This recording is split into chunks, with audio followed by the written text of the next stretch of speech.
सारथी। नमस्कार, हमारे खास कार्यक्रम में आपका स्वागत है। मैं हूं प्रबुद्ध चौहान। आज स्पेशल रिपोर्ट में हम कुछ खास मुद्दों पर बात करेंगे।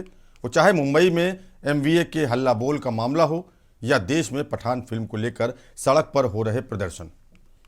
यूपी के बरेली में पुलिस चौकी पर हमले की घटना के साथ अन्य मसलों पर हमारी स्पेशल रिपोर्ट देखिए। सबसे पहले बात करेंगे एमवीए की लड़ाई सड़क पर आई।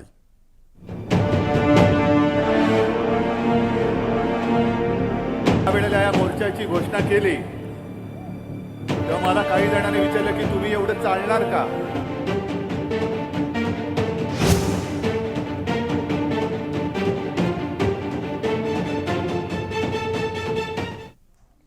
मुंबई में महाअघाड़ी के शक्ति प्रदर्शन में नेताओं की एकजुटता दिखी। शिंदे सरकार के खिलाफ हल्ला बोल में कार्यकर्ताओं में भारी जोश दिखा। देखिए हमारी खास रिपोर्ट। मराठा छत्रप शिवाजी महाराज के अपमान का विरोध। मुंबई में महाविकास अघाड़ी का हल्ला बोल। एमवीए नेताओं ने छोड़े तर्कस के तीर। राज्यपाल और सीएम शिंदे के खिलाफ फूटा गुस्सा। प्रमुख परियोजनाओं को महाराष्ट्र से हटाकर गुजरात को देने पर ऐतराज।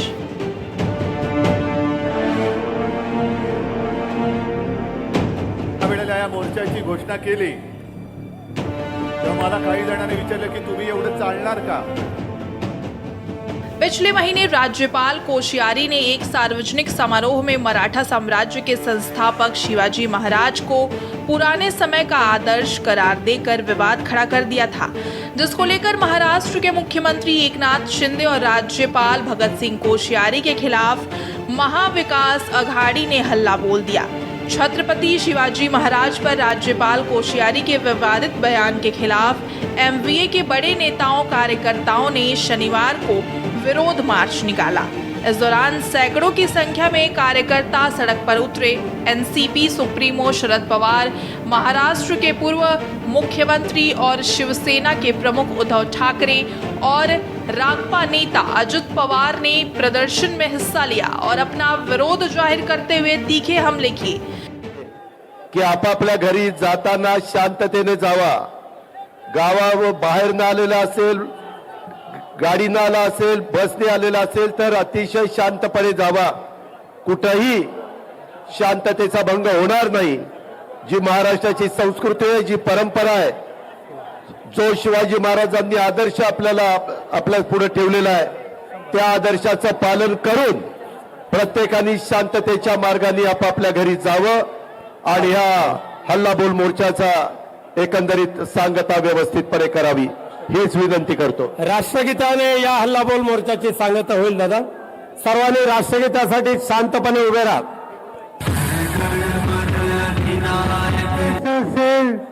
अन्य भागाचा असेल त्या सगळ्यांचा महाराष्ट्रामध्ये समावेश व्हावा यासाठी जी त्यांची वाहना आहे त्या वाहनेशी महाराष्ट्राच्या कानाकोपऱ्याचा मराठी माणूस हा अंत्यकरणापासून सहभागी आहे। आज आपण या ठिकाणी का जमलो? आज ही एवढी लाखोच्या संख्येनं राज्याच्या कानाकोपऱ्यातनं ही तरुणांची शक्ती एकत्रित का आली आणि त्याचं महत्वाचं कारण महाराष्ट्राच्या सन्मानासाठी। आज या महाराष्ट्राचा सन्मान धक्के बसावे लगे। प्रदर्शन के दौरान एमवीए नेताओं का कहना था कि शिवाजी महाराज और महात्मा ज्योतिबा फुले जैसी शख्सियतों के अपमान कर्नाटक की सीमा से लगे क्षेत्रों में मराठी भाषियों के साथ अत्याचार और औद्योगिक परियोजनाओं के राज्य से बाहर होने के खिलाफ प्रदर्शन किया। आणि कदाचित नव्हे, नक्कीच संयुक्त महाराष्ट्राच्या नंतर असं दृश्य हे संपूर्ण देशाने आणि जगाने पाहिलं असेल। 60-62 वर्षापूर्वी संयुक्त महाराष्ट्राचा लढा झाला, आपल्यापैकी अनेक जणांना माहिती आहे। त्याही वेळेला प्रचंड संघर्ष करावा लागला आणि तो लढा याचसाठी होता मुंबईसह तो मुंबईसह संयुक्त महाराष्ट्र झाला, पण अजूनही बेळगाव, कारवार, निपाणी सह संयुक्त महाराष्ट्र झालेलं नाही. तो घेतल्याशिवाय आम्ही स्वस्थ बसणार नाही हे सांगण्यासाठी आजचा मोर्चा आहे. कोणी येतं आणि डिवचून जायचं. आज खरं म्हणजे हे सर्व पक्षाचे झेंडे, ही ताकद महाराष्ट्राची आहे. सर्व पक्ष एकवटलेत. फक्त महाराष्ट्र द्रोही आहेत ते या मोर्चांमध्ये नाही आहेत. आणि स्वतःला जे बाळासाहेबांचे विचार पुढे घेऊन जाणारे तोतये, त्यांचे विचार आम्ही पुढे घेऊन जातो आहोत. त्यांचे विचार नाहीत ते. त्यांचे विचार खुर्चीसाठी दिल्लीशी राजकारण करणारे त्यांचे विचार नव्हते. बता दें कि ये मार्च दक्षिण मुंबई से जेजे अस्पताल और छत्रपति शिवाजी महाराज टर्मिनस के बीच निकाला गया. एमवीए के मार्च को शक्ति प्रदर्शन के तौर पर देखा जा रहा है. हालांकि नेताओं ने कुछ प्रमुख परियोजनाओं को महाराष्ट्र से हटाकर गुजरात को देने पर ऐतराज जताया और चेतावनी दी कि महाराष्ट्र की जनता अपने वोट से भाजपा को कड़ा संदेश देगी.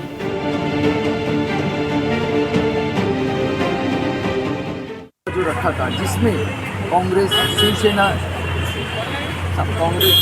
राष्ट्रवादी पार्टी और तमाम जितने बड़े नेता थे महाराष्ट्र के विपक्ष के, वो सब यहाँ उपस्थित थे. महाराष्ट्र की तरफ से तमाम जनता यहाँ आज आए थे और उन्होंने सीमा प्रश्न, जो गुजरात महाराष्ट्र की सीमा, जो कर्नाटक महाराष्ट्र की सीमा, ये सब सीमा के मुद्दे पे उन्होंने सवाल जवाब दिया. अब इसकी तैयारी ये देखी जा रही है. शीतकालीन सत्र जो चालू होने वाला है नागपुर का, विपक्ष सरकार को अभी से घेरने की तैयारी में लगी हुई है और संभावना यही है कि उनको किसी भी हालत में सरकार को घेरने की तैयारी में महाविकास आघाड़ी चाहती है. मैं कैमरामैन जितेंद्र मौर्य के साथ चंद्रमान मौर्य, मुंबई से. और अब बात करेंगे फिल्म पर सवाल, सड़क पर बवाल.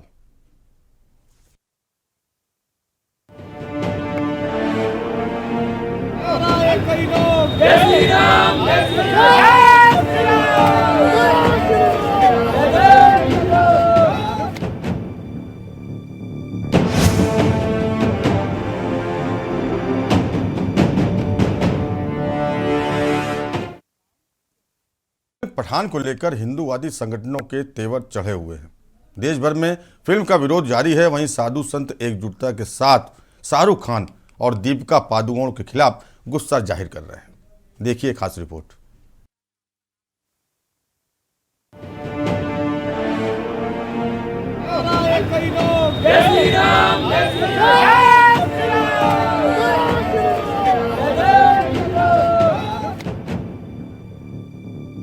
शाहरुख खान और दीपिका पादुकोण की फिल्म पठान के बेशरम रंग गाने को लेकर पूरे देश में बवाल बढ़ता जा रहा है.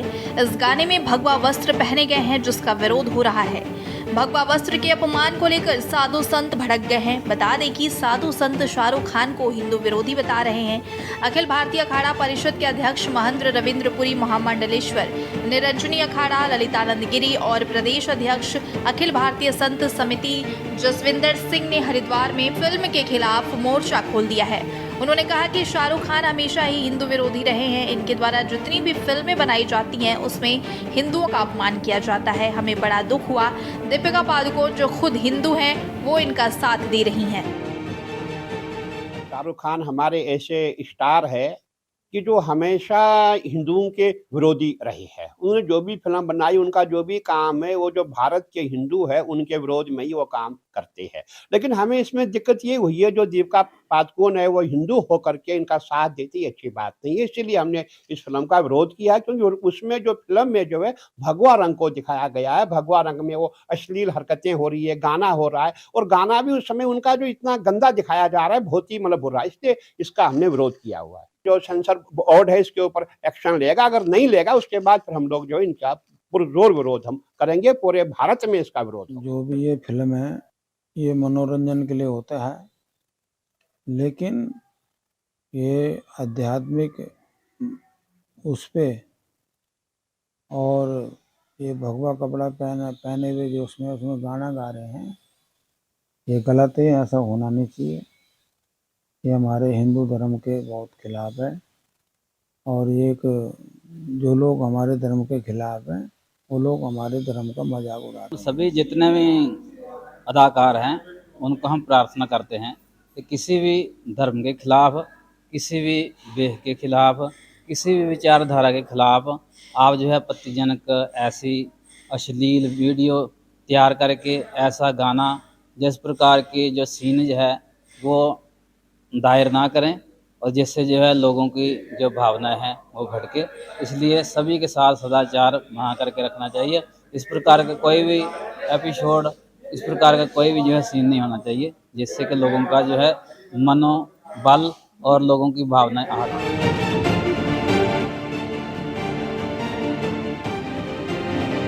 वहीं मथुरा में पठान फिल्म का विरोध करते हुए अखिल भारतीय हिंदू महासभा के राष्ट्रीय कोषाध्यक्ष दिनेश शर्मा ने मोर्चा खोला था। पठान फिल्म में भगवा कपड़े पहनकर सनातन धर्म को कमजोर किया है।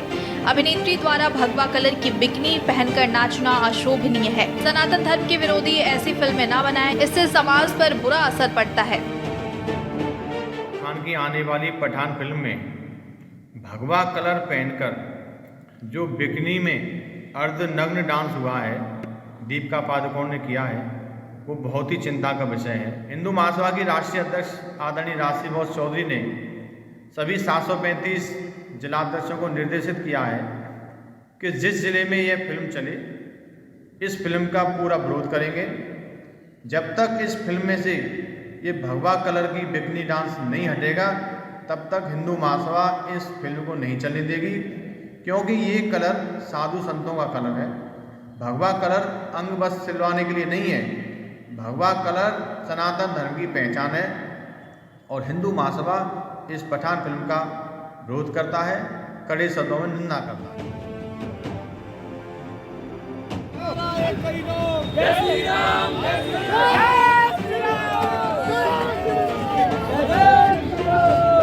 यूपी के आगरा में पठान मूवी के विरोध में हिंदुवादी संगठनों ने सिनेमाघर पर प्रदर्शन किया। इस दौरान शाहरुख खान का पुतला फूंकने का प्रयास किया गया।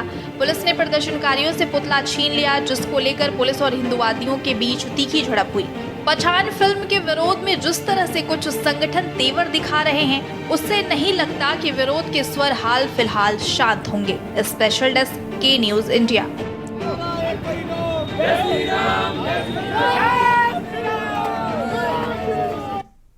और यहाँ वक्त तो चला एक छोटे ब्रेक का। ब्रेक के बाद बात करेंगे मध्य प्रदेश की, जहाँ गांवों की विकास की फिक्र हो रही है।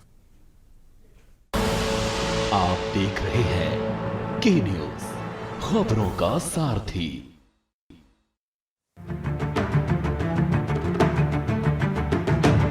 पुरी से 6 तारीख को निकला था और यहाँ पे 13 तारीख को पहुँच गया हूँ। गांव में कोई भी सड़क नहीं है और मैं अपने विधायकों के पास भी गया हूं, लेकिन कोई सुनवाई भी नहीं हुई।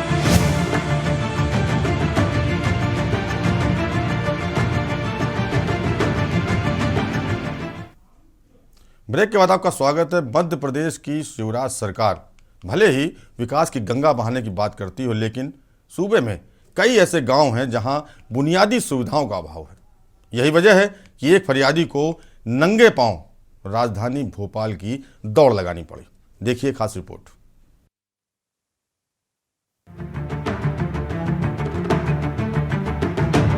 पुरी से 6 तारीख को निकला था और यहाँ पे 13 तारीख को पहुँच गया हूँ और मुझे अभी 3 दिन यहाँ पे भी हो गए, लेकिन मिलने नहीं दे रहा है मुझे। गांव में कोई भी सड़क नहीं है और मैं अपने विधायकों के पास भी गया हूँ, लेकिन कोई सुनवाई भी नहीं हुई। दीपक के दिल में तमन्ना थी कि वो मुख्यमंत्री शिवराज सिंह से मुलाकात कर अपने गांव की समस्याओं को बताए, लेकिन दीपक 3 दिन तक भोपाल में डेरा डाले रहा। सीएम हाउस के पास एक मंदिर में रात गुजार कर मुलाकात को लेकर इंतजार किया। हालांकि उसकी मुलाकात मुख्यमंत्री शिवराज सिंह चौहान से नहीं हो सकी। इस वक्त मध्य प्रदेश के मुख्यमंत्री शिवराज सिंह चौहान एक्शन मूड में है। फिल्म नायक की फिल्म की तरह वहीं कहीं भी जाते सभा में तत्काल फौरन एक्शन लेते। लेकिन वहीं शिवपुरी जिले से एक लड़का जो पैदल अपनी गांव की समस्याओं को लेकर आया, हम बात करते हैं नंगे पैर, आप देख सकते हो लड़का शिवपुरी लगभग भोपाल से 300 किलोमीटर की दूरी का फासला तय करके आया कि क्या इनकी समस्या है। ये सीएम हाउस के नीचे खड़े हुए थे, हालांकि सीएम से इनको मिलने नहीं दिया। हम बात करते हैं, क्या नाम है आपका? मेरा नाम दीपक लोधी है। दीपक जी, कब निकले थे आप शिवपुरी से? मैं शिवपुरी से 6 तारीख को निकला था और यहाँ पे 13 तारीख को पहुँच गया हूँ और मुझे अभी 3 दिन यहाँ पे भी हो गए लेकिन मिलने नहीं दे रहे मुझे। नहीं, किस बात को लेकर आप सीएम साहब से मिलना चाह रहे हैं? मेरे गांव में कोई भी सड़क नहीं है और मैं अपने विधायकों के पास भी गया हूं लेकिन कोई सुनवाई भी नहीं हुई। कलेक्टर के पास भी गया हूं लेकिन कोई सुनवाई भी नहीं भाई। क्या नाम है आपके गांव का? मेरे गांव का नाम है कमलपुरा, ग्राम पंचायत अमरपुर देवरा से हूं मैं। आखिरकार गांव में ग्राम पंचायत भी होगी, सरपंच भी होगी, बहुत सारे लोग हैं, आप ही ने बेड़ा क्यों तय करी? सरपंच का काम नहीं है जे, क्योंकि दूसरी अगली पंचायत वाले परेशान कर रहे हैं। वो उस सड़क पे कब्जा करे हुए हैं तो वो नहीं निकलने दे रहे। किस प्रकार का कब्जा, किसने किया कब्जा? वो मतलब अमर सिंह मास्टर चौहान जी हैं, वो कब्जा किए हुए हैं और वो मतलब नहीं डलने दे रहे। और उन पे उन कर्मचारियों पे केपी सिंह का काजू का भी दबाव रहता है। सीएम शिवराज सिंह से मुलाकात न होने से दीपक निराश है। वह अपने गांव की सड़क, बिजली, पानी की समस्या को लेकर विचलित है। वहीं मुख्यमंत्री शिवराज सिंह चौहान से मुलाकात तो दूर की बात, श्यामला हिल्स थाना पुलिस दीपक को अपने साथ थाने ले गई। बता दें कि दीपक के गांव में सड़क है, न ही बिजली की सुचारू व्यवस्था, जिससे लोग काफी परेशान हैं। यहां तक कि जनप्रतिनिधि भी समस्या पर ध्यान नहीं दे रहे हैं। बहरहाल सवाल इस बात का है कि आखिर सरकारें विकास का दावा करती हैं, फिर भी जनता समस्याओं से परेशान रहती है। मुख्यमंत्री शिवराज सिंह चौहान जी के लिए क्या संदेश देना चाह रहे हैं? मैं संदेश देना चाहता हूं कि मेरे गांव की सड़क डल जाए तो मैं उनका आभारी रहूंगा। और मेरे गांव में बिजली है जो वो खम्मा खड़े हुए हैं और तार भी खड़ा डला है लेकिन उसमें अभी तक लाइट नहीं आई और बिल लेने आते हैं कर्मचारी। लाइट नहीं आती और बिल आते हैं। तो ये थे हमारे साथ शिवपुरी जिले के दीपक लोधी जी। इनका निश्चित तौर से कहना है इनके गांव में ना तो सड़क है ना लाइट का इंतजाम है। लाइट के खंभे जरूर लगे हुए हैं, बिल कंटिन्यू आ रहा है लेकिन लाइट नहीं आ रही है, बिल लगातार आ रहा है। इनकी मंशा है कि मध्य प्रदेश के मुख्यमंत्री शिवराज सिंह चौहान से मिलकर अपनी पूरी समस्या बताएं। कैमरामैन सुनील राव के साथ सुनील मालवी, केंद्र इंडिया, भोपाल।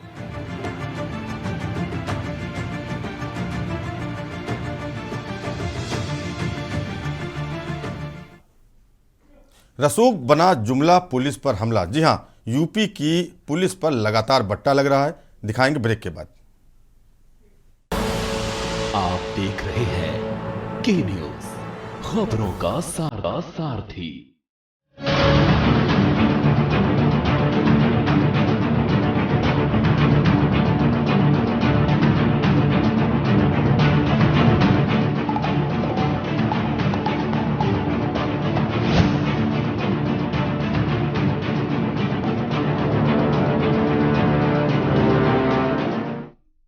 ब्रेक के बाद एक बार फिर आपका स्वागत है। योगी राज में पुलिस के रसूख को बदमाश चुनौती देने पर आमादा है। बरेली में भी कुछ ऐसी ही घटना सामने आई है। यहां पर बदमाशों ने फायरिंग करके पुलिस चौकी को धुआं कर दिया। हालांकि बाद में पुलिस ने मुठभेड़ के दौरान उन्हें अरेस्ट कर लिया। देखिए हमारी खास रिपोर्ट।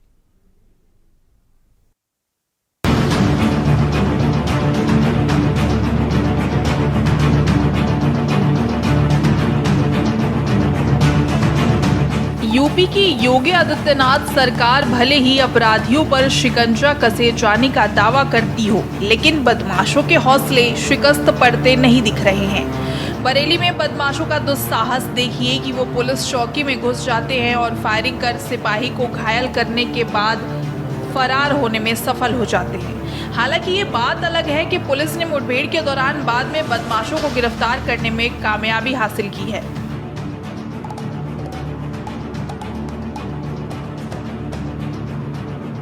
बाकी भी 10 घंटे पहले कार्रवाई हो रही है, FIR हुआ, सारी चीज़ हुई और इसमें भी काम होगा और चीज़ें ही बताई जाएगी इसमें। तो जो आरोपी पकड़ा गया बता रहा है PAC में फॉलोअर है और दूसरा फॉलोअर का बेटा है, देखिए ऐसा है कि हमारा ये मतलब नहीं कि वो क्या है, लेकिन वो एक आपराधिक गतिविधि हुई और चौकी के अंदर घुस सरेआम फायर हुआ और आरक्षी की पीठ में गोली लगी।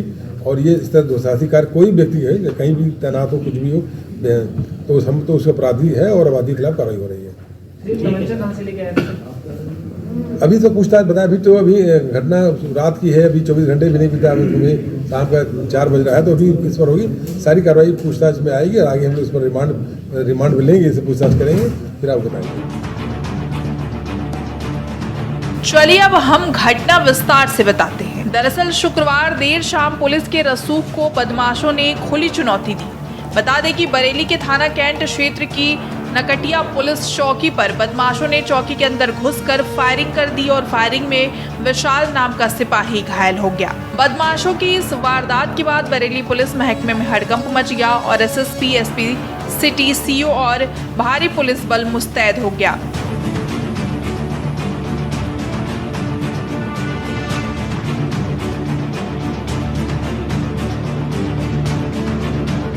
प्रदेश की योगी सरकार की जो नो टॉलरेंस वाली नीति है उसको बरेली पुलिस ने आखिर कायम करके दिखाया है। साफ तौर पर से जो कल देर शाम की जो घटना हुई थी बरेली के थाना कैंट क्षेत्र के, ये नकटिया चौकी है, यहाँ पर कुछ जो सिपाही थे बैठे हुए थे, उसमें जब बाहर के 2 बदमाश आते हैं और उन पर फायरिंग करके चले जाते हैं। पहले कुछ पूछताछ की जाती है, मगर उसके बाद जब फायरिंग की है तो वो जो है साफ तौर पर से अलमारी से टकरा करके छर्रा से एक सिपाही को लगता है, लेकिन वो प्राथमिक उपचार के बाद कोई ज़्यादा परेशानी वाली बात उसके सामने नहीं आती है। लेकिन एक बड़ा सवाल खड़ा हो जाता है कि बदमाश फायरिंग करके यहाँ से भाग जाते हैं। यहाँ पर जो लगे सीसीटीवी कैमरों की बात करें तो वो सीसीटीवी कैमरे में जिस तरीके से यहाँ पर जो बाइक खड़ी होती है उस पर बदमाशों के चेहरे जरूर नजर आते हैं। उसके बाद बरेली के आला अधिकारी यहाँ पर मौजूद होते हैं। आईजी रेंज की बात करें या फिर एसएसपी अखिलेश चौरसिया की बात करें, सभी लोग यहाँ पर जांच पड़ताल में जुट जाते हैं। लेकिन उसके बाद कई टीमों को लगाया जाता है, पूरे कैंट थाना क्षेत्र को नाकेबंदी से घेर लिया जाता है कि आखिर किसी भी तरीके से जो बरेली पुलिस में बड़ा सवाल खड़ा हुआ है, बदमाशों ने फायरिंग की है।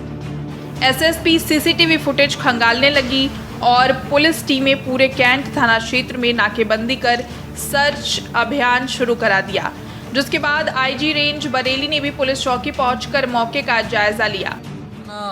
कैंट के अंतर्गत चौकी नकटिया में हुई फायरिंग के संदर्भ में पुलिस अधीक्षक महोदय द्वारा सभी टीमों को लगाया गया था चेकिंग के लिए, जिसके क्रम में सभी चेकिंग सभी पॉइंटों पर की जा रही थी।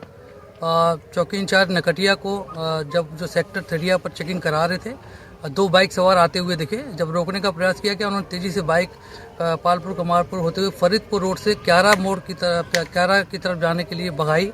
इसकी सूचना उन्होंने वहां पर पहले से जो फोर्स चेकिंग कर रही थी वहां पे दे दी कैंट थाना अध्यक्ष को, और वहां पर जो फोर्स मौजूद था और सीमावर्ती जो थानों के फोर्स था उन्होंने वहाँ पर घेराबंदी कर रखी थी। और जब उन्हें रोकने का प्रयास किया गया तो रुके नहीं और उन्होंने पुलिस पार्टी पर फायरिंग करी। आत्मरक्षार्थ पुलिस ने भी जवाबी सुरक्षा में उन पर फायर किया, जिसके क्रम में हमारा एक आरक्षी आमिर घायल हो गया और साथ ही जो 2 संदिग्ध थे वो भी घायल हो गए। उन्हें जो है निकट ही चिकित्सा के लिए प्राथमिक चिकित्सा के लिए CHC क्यारा भेजा जा रहा है। बदमाशों के दुस्साहस को देखते हुए कैंट इलाके में नाकेबंदी कर दी गई और पूरी रात सर्च अभियान किया गया। वहीं जब कैंट थाना क्षेत्र के कयारा मोड़ पर पुलिस सर्च अभियान चला रही थी, तभी 2 बाइक सवार वहां से गुजरते हैं। पुलिस उन्हें रोकने का प्रयास करती है, लेकिन वह भाग निकलते हैं। पुलिस वायरलेस पर सूचना देकर उनका पीछा करने लगती है और उसके बाद पुलिस की उनसे मुठभेड़ होती है। बता दें कि मुठभेड़ के दौरान एक पुलिसकर्मी घायल हो गया। बहरहाल मुठभेड़ में बदमाशों को गिरफ्तार कर लिया गया। बदमाशों का प्राथमिक उपचार के लिए क्यारा CHC पर ले जाया गया। पुलिस ने गिरफ्तार बदमाशों से पूछताछ की, लेकिन बड़ी बात यह है कि जब पब्लिक की सुरक्षा करने वाले पुलिसकर्मी ही महफूज नहीं है, तो आम जनता की सुरक्षा की क्या गारंटी है? जवाब अभी भी यही बरकरार है। लेकिन बरेली पुलिस ने एक जो योगी सरकार की 0 टॉलरेंस वाली नीति है उसको एक कायम करके दिखाया है। किसी भी तरीके से बदमाशों को बख्शा नहीं जाएगा और अब बदमाशों को गिरफ्तार कर लिया गया है। पूछताछ जारी है। देखने वाली बात है आखिर क्या उनका निर्णय निकल के आता है, किस वजह से गोली चलाई जाती है और किस तरीके से बरेली पुलिस अपने आप को साबित करने में कामयाब होती है। कैमरा पर्सन विकास के साथ सानू कुमार, के न्यूज़ इंडिया। और अब आखिर में बात राजधानी लखनऊ की। यूपी की राजधानी लखनऊ की नियम कानून सब ध्वस्त।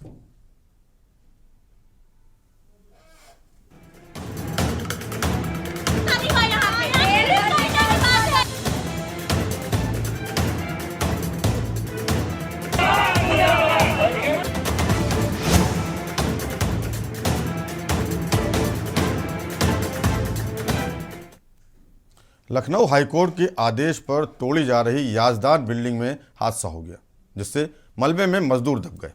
आपको बता दें कि पिछले दिनों राजधानी में याजदान बिल्डिंग को ध्वस्त करने की कार्रवाई शुरू कर दी गई थी, जिसमें आज बिल्डिंग गिराने के दौरान उसका एक हिस्सा नीचे आ गिरा, जिसके चलते मलबे में कई गाड़ियां और मजदूर दब गए। देखिए खास रिपोर्ट।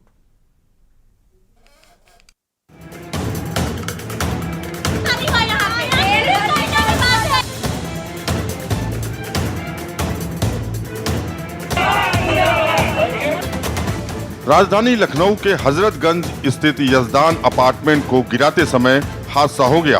बिल्डिंग का एक हिस्सा नीचे गिर जाने से करीब आधा दर्जन दोपहिया वाहन मलबे में दब गए।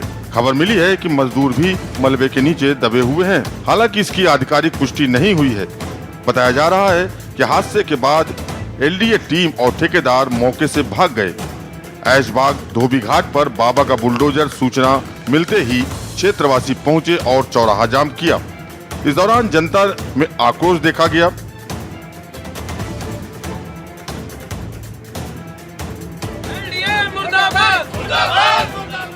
बताया गया कि क्षेत्रवासियों के हित में आवाज उठाने वाले ओम प्रकाश यादव को हिरासत में लिए जाने के बाद लोग भड़क गए। आखिर नारेबाजी के बीच प्रकाश यादव को छोड़े जाने की मांग की जाती रही। हादसा हो सकता है ये कभी भी क्या सुरक्षा नीति करवाएंगे आप अभी आगे इसका? इसीलिए इन्वेस्टिगेशन करने के लिए प्रिलिमिनरी यहाँ पर चल रहा है कि कोई दुर्घटना ना घटे, उसके लिए मौके पर सभी अधिकारी यहाँ मौजूद हैं और जो भी उचित कार्यवाही है इस यहाँ पर किसी दुर्घटना को रोकने के लिए वो की। तो आगे की आप कैसी नीति बनाएंगे? अभी सब जो सफाई होनी इसमें अगर बाइकें और दबी हैं, गाड़ियाँ और दबी हैं? नहीं, ऐसा कोई क्लेम नहीं है। आपको बता दें कि बालू अड्डा स्थित यजदान बिल्डिंग के अचानक गिरने के मामले में एलडीए की ओर से बताया गया कि रास्ते में मलबा गिरा है, जहां एक दो गाड़ियां, स्कूटी और मोटरसाइकिल मलबे में क्षतिग्रस्त हो गई हैं।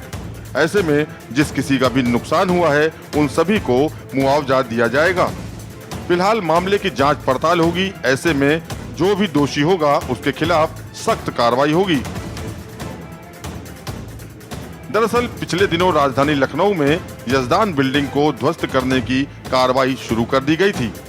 वहीं आवंटियों की ओर से दाखिल की गई याचिका पर लखनऊ हाई कोर्ट ने बिल्डिंग ध्वस्तीकरण पर अंतरिम रोक लगाने से इनकार कर दिया था। ध्वस्तीकरण की कार्रवाई से निराश आवंटियों का कहना था कि ये कार्रवाई एलडीए अपनी कमियों को छुपाने के लिए कर रहा है।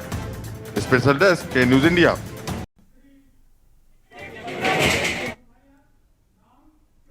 और स्पेशल रिपोर्ट में फिलहाल इतना ही। बाकी खबरों को देखते रहिए के न्यूज इंडिया और मुझे दीजिए इजाजत। नमस्कार।